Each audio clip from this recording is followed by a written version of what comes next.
Hey there, welcome back to our channel. Today we're diving into the profound teachings of Stoic philosophy and exploring the aspects that can truly transform our lives. I'm excited to share with you some valuable insights, so make sure to stay tuned.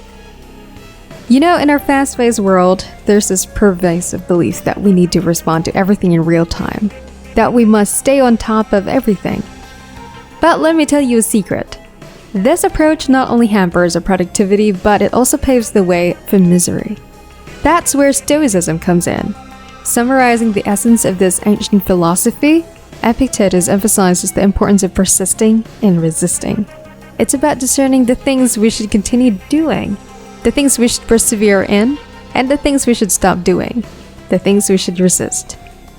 In today's episode, I want to shift our focus towards the things that Stoics, those wise practitioners of Stoicism, avoid doing.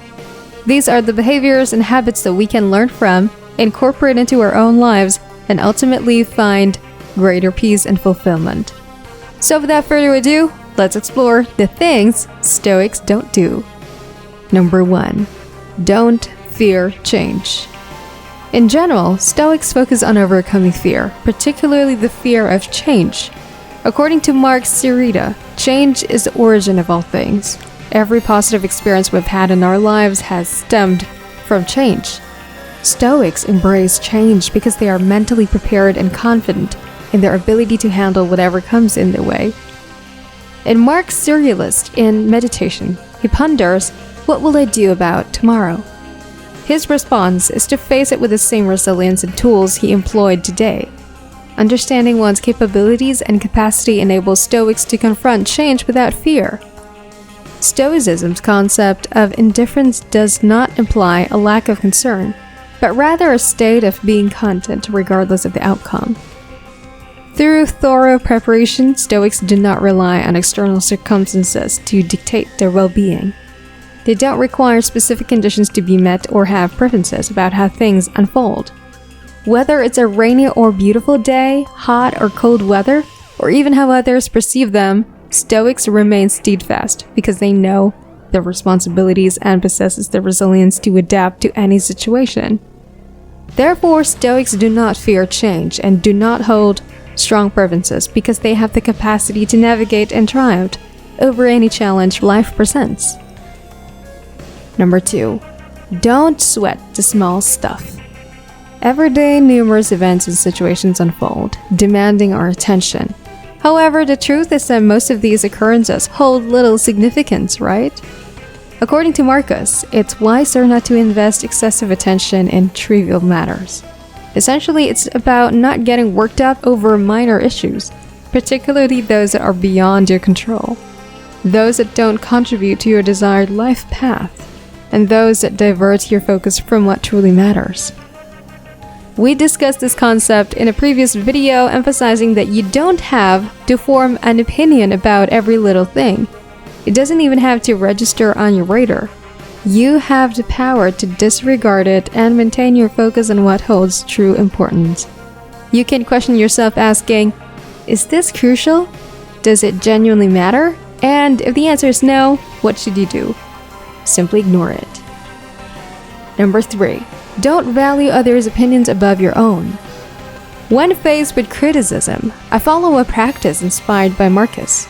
It involves reflecting on the person offering the criticism, considering their background, their actions, their achievements, and even their personal struggles.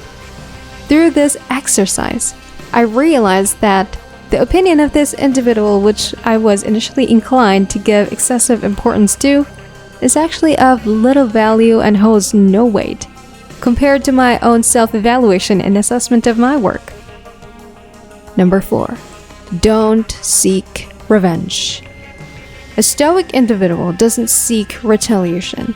A true form of revenge, as Marcus Aurelius suggests, lies in not adopting the same negative behavior as the person who wronged you.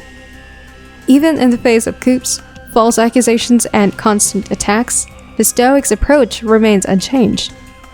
Seneca highlights the absurdity of getting angry at things, likening it to returning a kick to a mule or a bite to a dog. The Stoic recognizes that due to our actions in existence, we will inevitably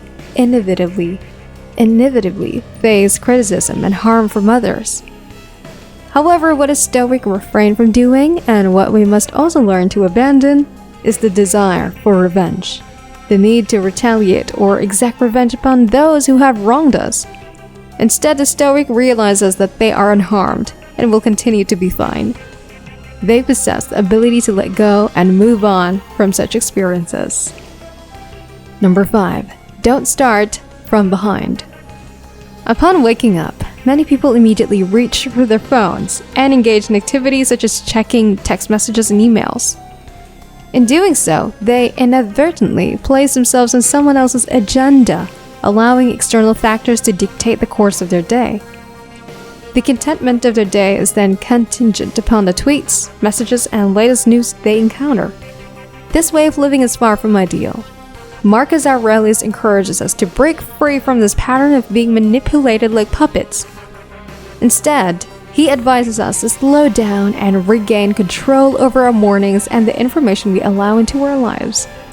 It is crucial to take charge of our day from the outset and avoid starting in a state of chaotic frenzy.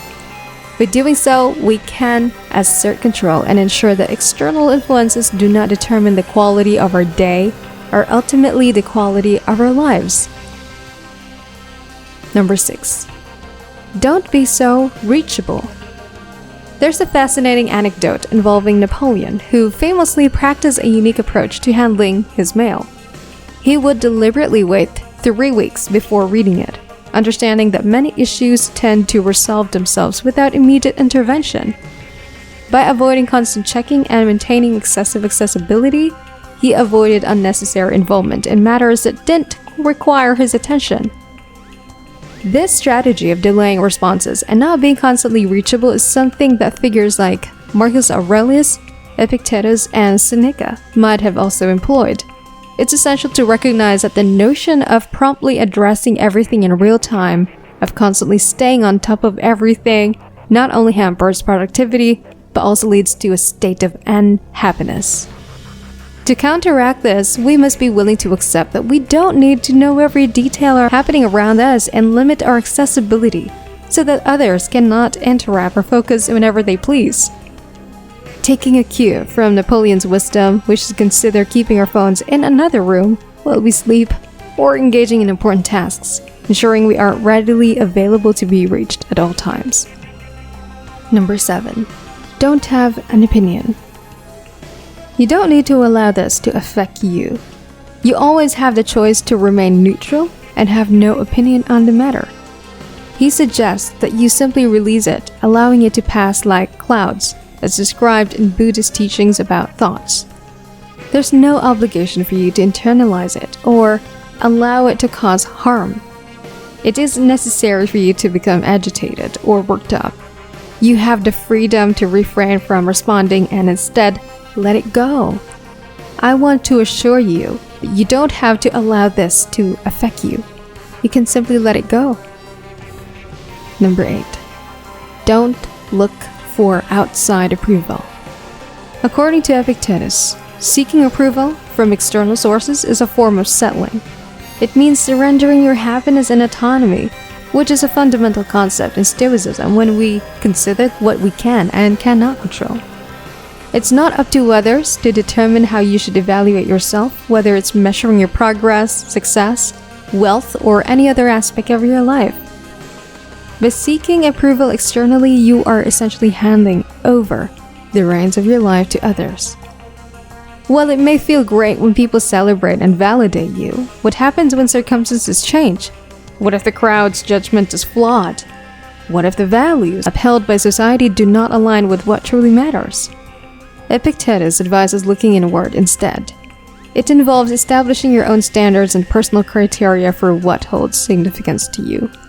Stoics do not rely on external sources, people, or societal benchmarks to define their success, happiness, or self-worth.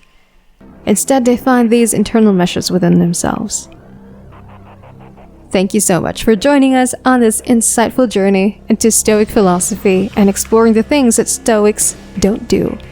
we've learned valuable lessons that can truly transform our lives and bring us greater peace and fulfillment. Remember to like this video, subscribe to our channel, and hit that notification bell to stay updated on our latest content.